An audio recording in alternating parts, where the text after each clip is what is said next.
Today I'm going to go over how to judge a DECA individual role play event at competition. DECA is a business club that prepares emerging leaders and entrepreneurs in marketing, finance, hospitality, and management in high school and colleges around the globe. DECA also has business competitions that allow students to compete in over 50 plus events.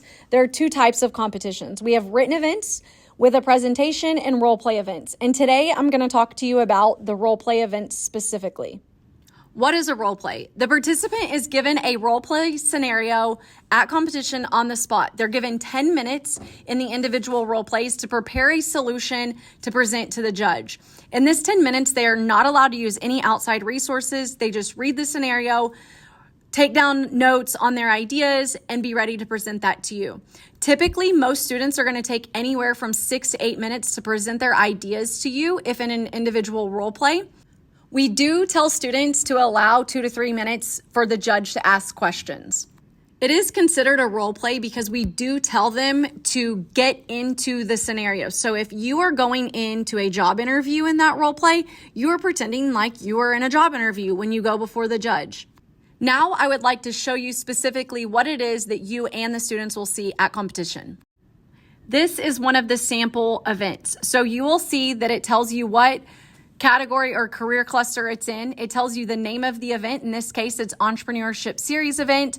And then it's also going to list the 21st century skills. So this is going to include critical thinking, problem solving, communication, creativity, and innovation.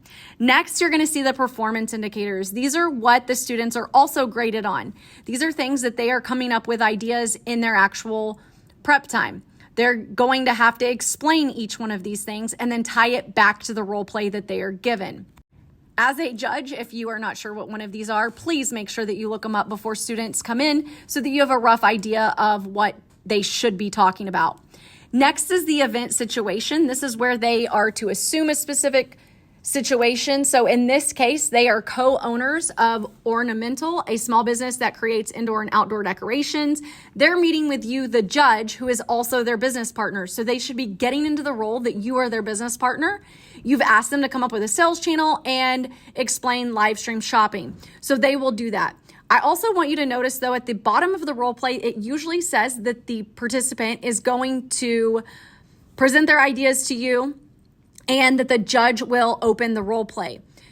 I see so many times that students say, well, the judge didn't start the role play. So please, if the student does not automatically start the role play, please help them get it started. Say, okay, great, so-and-so, I'm so glad that you met with me today. Let's talk about your ideas and how we are going to live stream the shopping. So kind of just restating what their ultimate goal is of that role play will help the students start it if they do not start it themselves. Now, they will be explaining the scenario and then tying it back to the performance indicators. The next part is the judge's instructions. This tells you what you're grading the student on, and it's also allowing you to read the scenario from your standpoint as the judge, or in this case, the person's business partner. So we're going to scroll down a little bit, and once you read the scenario, you're also going to see 2 questions at the bottom. If you ask these 2 questions to the first person, then you need to ask those 2 questions to every single person. If you realize that maybe you only had time to ask 1 question, then that 1 question is what you need to be asking each participant. You want to be consistent through all the participants and make sure that you're giving them the same opportunity to answer the questions that you've asked. After the questions, you're going to see that it says, once the owner has presented the information, has answered your questions, you're going to conclude the role play by thanking the participant for their work. You are not to make any comments after the event is over except to thank the participant. We aren't going to be giving back the feedback to the students. We don't want to keep holding them, asking them more questions, or giving them the opportunity to speak. We want it to be fair for all competitors, and the only way to do that is to make sure that the student exits as soon as the questions are answered and that the role play is complete. The next part is the rubric and learning how to score. So the first section is about the performance indicators and how the students did, describing each one of those performance indicators we talked about earlier. The second portion is the 21st century skills that they have, such as the reason effectively, did they communicate clearly, were they professional, things like that. Each one of these topics will be scored either little to no value, below expectations, meets expectations, or exceeds expectations. I will go over what each one of these should mean. Exceeds expectation is going to be the highest the student can score. This is someone that is extremely professional. They exceed business standards and they're in the top 10% of business personnel performing that specific performance indicator or 21st century skill. The meets expectation is somebody that is acceptable and effective manner. They meet at least the minimal business standards.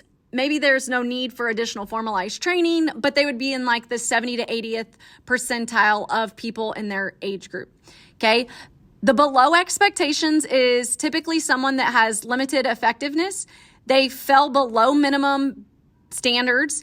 They need additional training to like improve on their knowledge of this specific topic, skill, or attitude. And then they would rank in the 50 to 69th percentile in each one of those categories. Little to no value is someone that has little to no effectiveness. Perhaps they should probably seek employment in a different career category or topic, and they would rank between 0 and 49th percentile.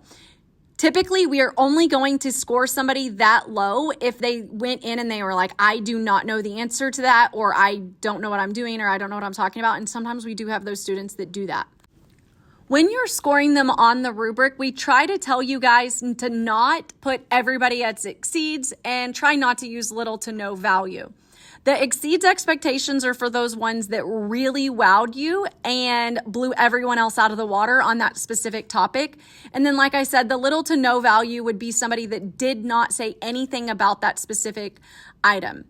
Typically, we tell students that they should give an example, relate it back to the actual scenario, and define the performance indicator in their presentation. That would be somebody, if they did all three of those, they might exceed expectations.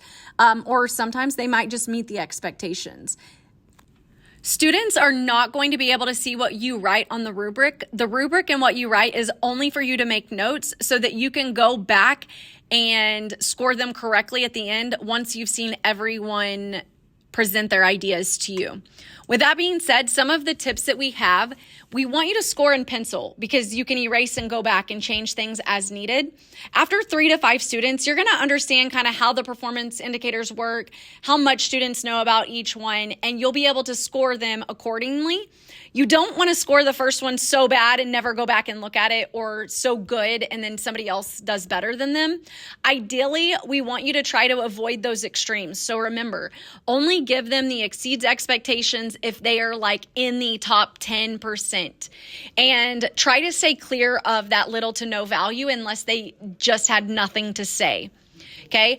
And then when it comes to scoring, I would write on your rubric at the very beginning and make notes. And then at the very end, you can go back and make sure that you've scored them all accordingly. Once you've seen all the students, you might realize that the very last person was the absolute best and you already gave somebody 100. Ideally, you do not want to give 2 students the same score. I would say that you want to score them a point to 2 points at least in between so that it is very definite on the clear winner in your category. Now, with that being said, I think you're going to do amazing. You've got this. I promise you it's not super stressful. If you have a question, there is always advisors there that are working the shifts. Please feel free to ask them any questions. At the end of your event, once all your rubrics are scored, make sure you correctly bubble them into the Scantrons because the Scantrons are what is scored in our system. And then lastly, thank you so much for volunteering with us today. This competition could not be done without you. We absolutely appreciate you and we hope you enjoy your day judging for the Texas DECA competition.